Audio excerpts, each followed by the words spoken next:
Assalamualaikum warahmatullahi wabarakatuh. Alhamdulillahirabbil alamin. Asyhadu an la ilaha illallah wa asyhadu anna Muhammadan abduhu wa rasuluh. Allahumma shalli ala Muhammad wa ala ali Muhammad amma ba'du. Fa ya nas ittaqullah haqqa tuqatih wa la tamutunna illa wa antum muslimun.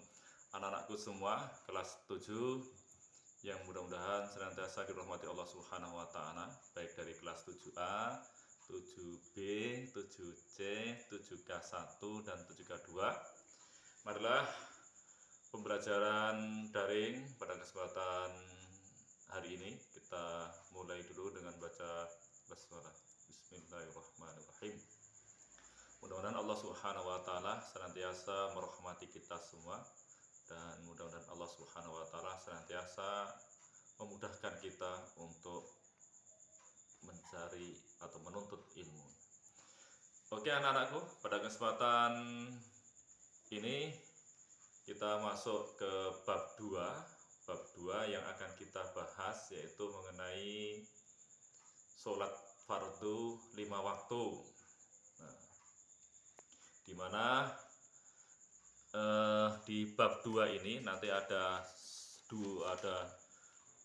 sub bab 2. Yang pertama, subbab A adalah ketentuan sholat 5 waktu, dan yang subbab 2 atau B adalah mempraktekkan sholat 5 waktu. Jadi yang pertama kita mempelajari tentang teorinya dulu. Setelah itu kita yang kedua, yaitu nanti semua siswa-siswi wajib praktek. Nanti bisa prakteknya bisa kalian datang ke madrasah, bisa juga lewat rekaman video.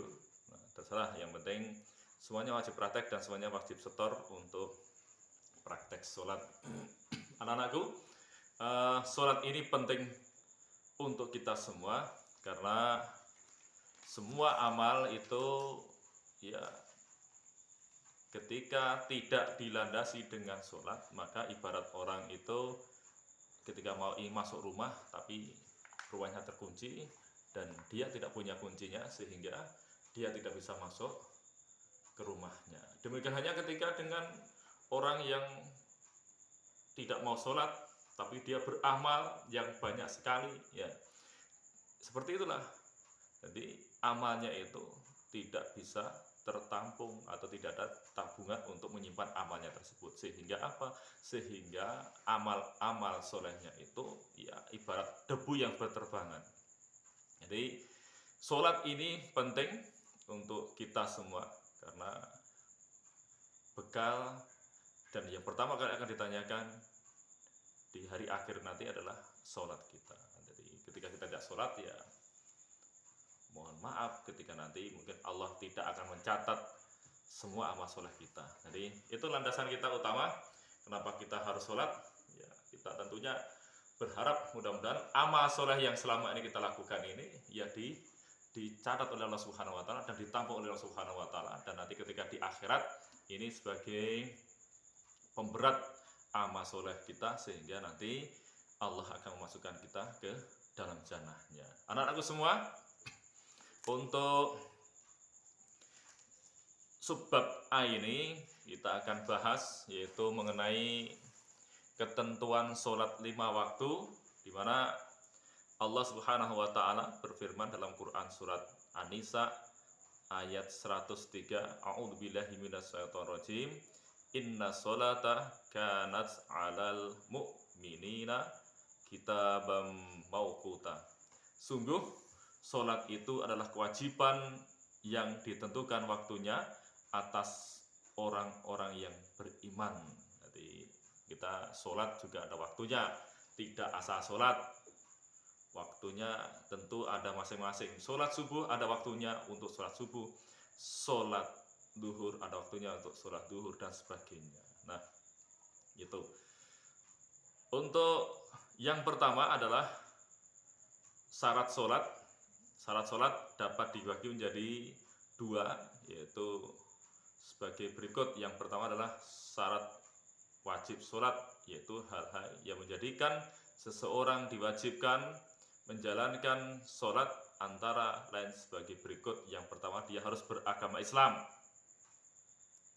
Dua, balik atau sudah dewasa, itu wajib, tidak boleh meninggalkan sholat.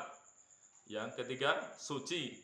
Suci dari apa? Dari hadas, dari haid dan nifas. Yang keempat adalah berakal atau tidak gila. Jadi kalau kalian ingin tidak dikenakan wajib sholat, ya mungkin kalian bisa gila. Tapi tentunya Pak Sigit tidak berharap anakku menjadi gila. Karena apa? Banyak sekali orang-orang di sekitar kita ini yang sehat akalnya, tapi apa? Mereka masih berat untuk menjalankan sholat.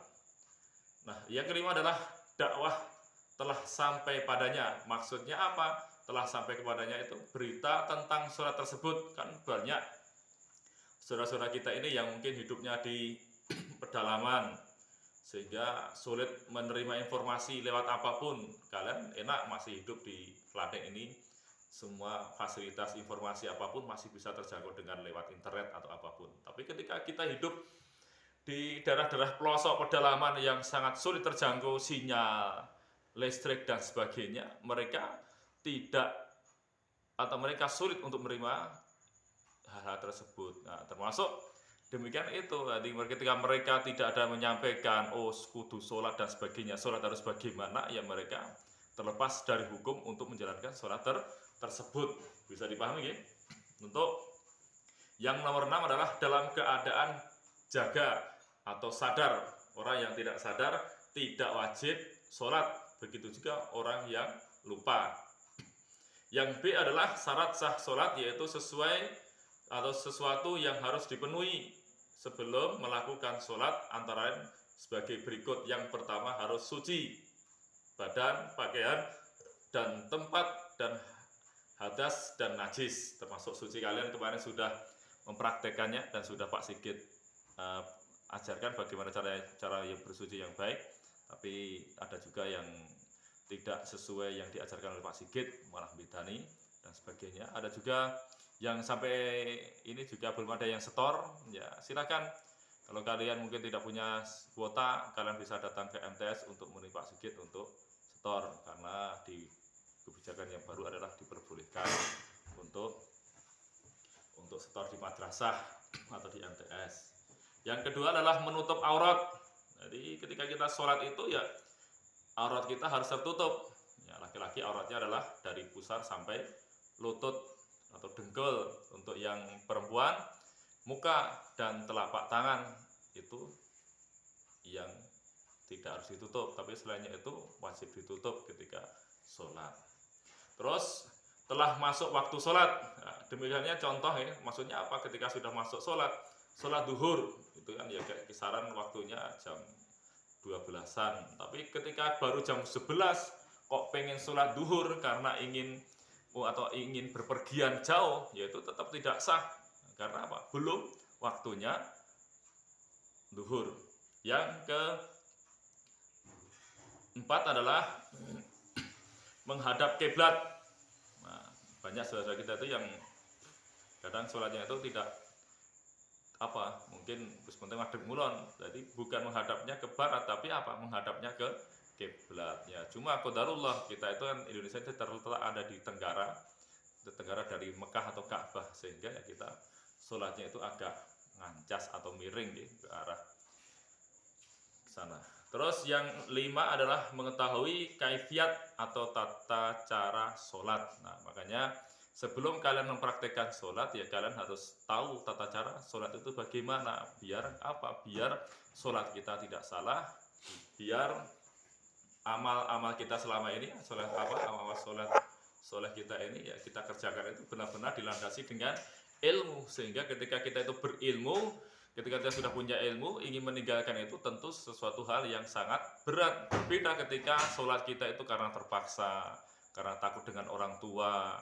takut dengan teman dekatnya dan sebagainya. Sehingga apa yang kita jalankan ini bukan sebuah keikhlasan, bukan tanpa ilmu, tapi ya karena malu dan sebagainya. Nah, itu demikian sedikit saya sampaikan teori atau materi di bab 2 di subbab A ini.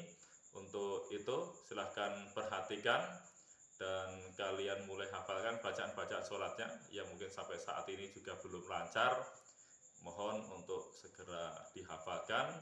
Besok yang jelas untuk sholat ini kita tentunya praktek, bisa prakteknya offline atau bertemu langsung.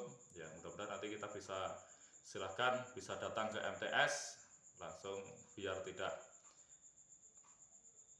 salah cara sholatnya, biar Pak Sigit bisa betulkan langsung. Demikian untuk daring pada kesempatan hari ini. Ada kurangnya mohon maaf, mohon perhatikan tugas-tugas yang diberikan oleh Pak Sigit dan juga perintah-perintah yang diberikan oleh Pak Sigit. Assalamualaikum warahmatullahi wabarakatuh. Alhamdulillahirabbil alamin.